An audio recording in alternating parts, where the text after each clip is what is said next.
ធ្វើឲ្យអារម្មណ៍ល្អវាតែងតែកំដរខ្ញុំគ្រប់ពេលដែលខ្ញុំខូចចិត្តជីវិតជួបតែរឿងឈឺផ្សា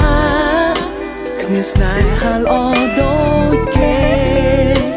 គ្រប់ពេលបានត្រឹមតូចចិត្ត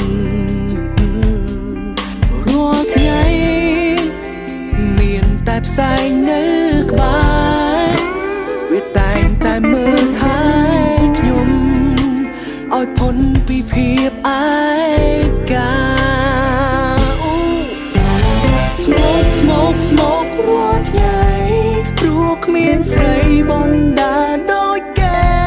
ជីវិតខ្ញុំឯកាម្លេះទេព្រះអើយផឹកព្រោះឈឺផ្សាព្រោះស្នេហាគេតតខ្ញុំចោលឲ្យរូបខ្ញុំដើរតែតម្នាក់ឯង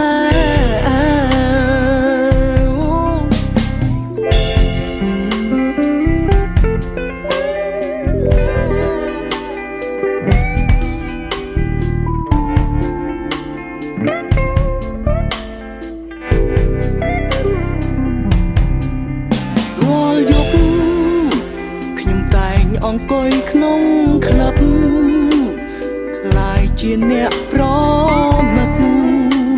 ចេះផឹកក៏ព្រោះស្នេហាស្រវឹងទើបខ្ញុំសប្បាយធ្វើឲ្យខ្ញុំលែងខ្វល់ខ្វាយនឹងរឿងស្នេហាអតីតខ្ញុំច្រើនពេកហើយគ្មានស្រីណាត្រូវការឡើយនោះព្រោះអតីតមិនល្អស្មោករាល់ថ្ងៃព្រោះគ្មានស្រីបណ្ដាដូចគេ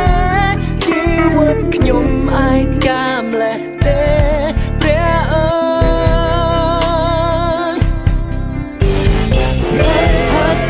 ឈឺផ្សាព្រោះស្នេហាគេតតខ្ញុំចោលឲ្យរូបខ្ញុំដើរតែតម្នាក់ឯងខូចចិត្តខ្ញុំក៏ផឹកសប្បាយចិត្តក៏ផឹកខ្ញុំផឹករៀងរាល់ថ្ងៃផឹករងចាំនោះស្រីម្នាក់នោះ